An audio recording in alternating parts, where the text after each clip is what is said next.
Hey everybody, this is Sam Hinkle, the Marketing and Development Director with the Rocky Mountain Field Institute, coming at you with another episode of Shovel Stories, the podcast where we talk to RMFI's great partners and volunteers about the work they do with us and why they do it. Today I'm joined by Dean Waits, a longtime volunteer with the Rocky Mountain Field Institute and the membership chair at the Colorado Mountain Club. We're glad to have you here, Dean. Thanks so much for being here. Oh, I'm glad to be here. Thanks for the invitation. It's our pleasure. And so I think just wanted to start off with the broadest, going all the way back. The reason we do this kind of work here in Colorado Springs and take care of these trails is that all of us love being outside. And I think that means that all of us who do this have an early memory of being outside. I'm curious if you could talk to me about maybe your earliest memory of being outside and how that maybe set you on the path to working with the Rocky Mountain Field Institute. Wow, my early memory, you really take me a long way back. I grew up on a farm in Texas, and I'm sure you never picked cotton. I've not. Okay. Yeah. I picked cotton when I was maybe about 5 or 6 years old. Okay. And I started driving a tractor about the same time, mowing hay. And so I was outside very early in my life. And I guess I got to doing a lot of hunting as a young boy. And I don't know, I've just always been out. And somewhere along the line, I picked up backpacking. And that kind of got me out on the trails. I did some backpacking back in Oklahoma when we lived there. Bartlesville, Oklahoma. I was helping with the Boy Scouts. Nice. And so I got into doing all of that. And we made a trip to the Grand Canyon, backpacked down there with the group. And so, I don't know, it's been fun. Yeah. And I really like to give back. I actually retired from ConocoPhillips. I worked with them for 35 years. And at the time I retired, I was living in Calgary, Alberta. And there I learned how to dress for cold weather. I bet. Yeah. But so we came here, lived in 2011, and I was working with a fellow there. We both retired the same year in 2011, and he had ambitions of hiking on the Appalachian Trail. He'd never backpacked in his life. And I said, well, Daryl, why don't we just try the Colorado Trail? And so we geared up and got all of our stuff, and we made it out to Twin Lakes. So we were out, I think, on the trail for about 15 days. And so that was my introduction to introducing someone else to the backpacking world. And that same year, in 2011, I started working with the Colorado Trail Foundation. Nice. And I've been doing that pretty well ever since. And I think in 2012 was probably the first time I started doing any work with RMFI. And so it's been a long time, but I really enjoy working with the crew that I meet every time. And you've really got an excellent bunch of people that you hire each year. That's fun. Yeah, the crews, man, they are. We're as we're talking here, our crews have just finished up for this year their training, so they're all getting ready to get out there and start the work. And I'm always impressed. Like every year seems even more solid than the last. And these folks are tough, and I've told a few folks I have the distinct pleasure as the resident keyboard jockey at RMFI of occasionally getting out in the field with our crews and trying to keep up. Yeah. And it is they're always so impressive, not only with how just efficient and smart and safety minded they are, but just frankly how strong they are. It's really? Just they're just tanks. And so you said you started working with us after doing some of the work with the Colorado Trail Foundation. How did you find us? Oh, wow. I don't know. I have no idea. I don't know if someone told me here in town. I've worked with several other groups here in Colorado Springs also. So maybe somebody said, hey, you ought to go try those RMFI folks or something. But I've enjoyed it. It's been interesting working with the different leadership groups. Okay. Jennifer Peterson, yeah. She was here for a while. That's kind of the one thing I enjoy is seeing the people. I mean, a lot of these people that you have They've got a doctor, or not, maybe not a doctorate degree, but a master's degree in environmental science or something. So it's really interesting to see them starting out, and later they might move on.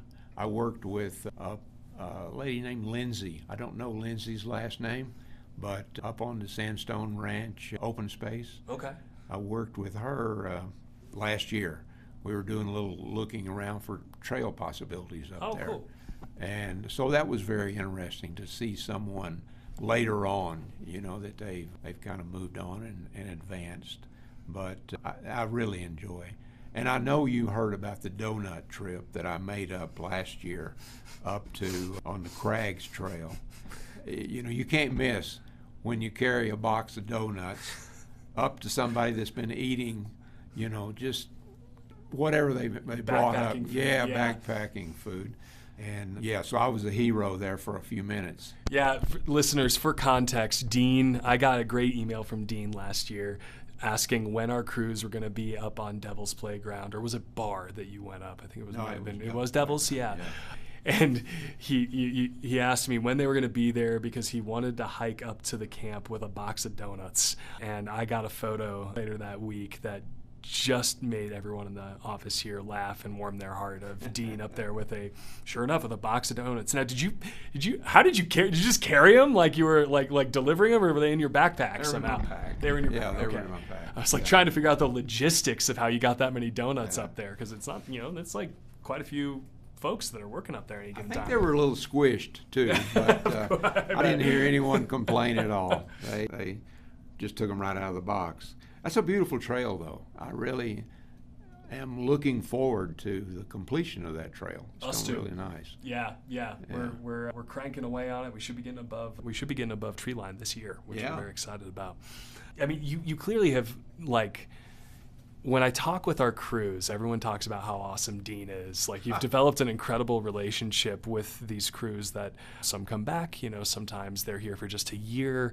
What do you enjoy about working with our crews specifically? Because it seems like you've really developed a great relationship with our field crews every year. I don't know. I think it's just myself. I lead a lot of hikes with the mountain club. Yeah. And I like to not really instruct, but maybe tell somebody how to do something maybe a little different hike, and that experience, or share my experiences in the outdoors. And I don't know, I've kind of started, you talking about how strong these young people are. When they start picking up the 300-pound rock, that's when I reach in for my camera. Yeah. So I can get some pictures, because I back off of that. Well, we appreciate it. Yeah. But I don't know. I just like to share what I can with the group, and hopefully I do come across in a likable manner. 100%. So, The crews love you. Yeah. And so also another incredible thing about Dean is that he's been a rock star volunteer with us for years. He's here multiple times a year, every year, helping us build trail, maintain trail, protect wildlife habitat. What do you like so much about doing this stuff that makes you, why do you keep showing up here, Dean? It's just fun getting outside. Yeah. And y'all are really, the work that you do is really sustainable. And, I don't know, it's something about doing a new trail, go somewhere it just works out really well. And is there a particular time that you volunteered with us that just stands out as boy, that right there is why I want to keep doing this? Was there any particular trip that you worked with us on that sticks in your mind? There's several. I forget the year, but when we did the reroute from the top of the incline over to Bar Trail, I still have that picture. There might have been 25 or 30 people that were working on that particular crew. But here coming up soon, I think June 10th of this year, it's not very often that you get to ride the cog for free. And all you have to do is promise that when you get up to the top of Mountain View that you're going to carry a few tools. Yeah. And then you get to go over to Bar Camp and meet the caretakers there. And then you get the wonderful hike down from there back down to the trailhead. So I'm looking forward to that again this year. I think I've done it at least once last year, maybe even the year before that. But it's I don't know, all your different trails that you work on over in Cheyenne Canyon or all around. It's really an enjoyable experience. It really is nice. We're glad to hear that. It's glad to continue to work with folks like you on projects like this. And obviously, trails are a huge part of our work, but it really all comes back to the broader umbrella of public lands and the value of public lands here in Southern Colorado and the Pikes Peak region. What have public lands meant to you in your life and your time with RMFI? That's one thing that we're so lucky here in Colorado to have all the public lands, all the federal lands, the national parks that we have. And, I live in Monument, and I can drive up the road just a little ways, go to Mount Herman, go to Palmer Lake, and there's not a lot of places that you can live. Growing up in Texas, it's just a different thing. There's a lot of private property there. And so here in Colorado, we can hike here, we can go to Utah, we can go to New Mexico. It's just a great place to be. And the public lands really are a big asset to the area. And if you volunteered with us, you've been a rock star for years with us, what would you tell? I mean, there are folks who are out in this city that, they recreate all the time and they don't realize that there's this opportunity to give back. Maybe they're not sure when they can do it, or maybe they're not sure if this is for them. What would you tell someone who's on the fence about getting out and volunteering with a group like RMFI to help take care of these public lands? Oh, just go out and give it a try. It's one thing I've found in working with all the different groups is if you're tired, sit down. Yeah. And get a snack or get a drink or just wait until you feel like you're ready to go again. Yeah. Don't hurt yourself for sure. And it's fun. It's a great experience. You meet good people, and actually you make a lot of different friends. There's that possibility. So I'd just tell them, go for it. Give it a shot. Well, there you have it. Get out there. We're happy to do that with you. If you want to do that, you can look up our upcoming volunteer dates on our website. That's www.rimfi.org.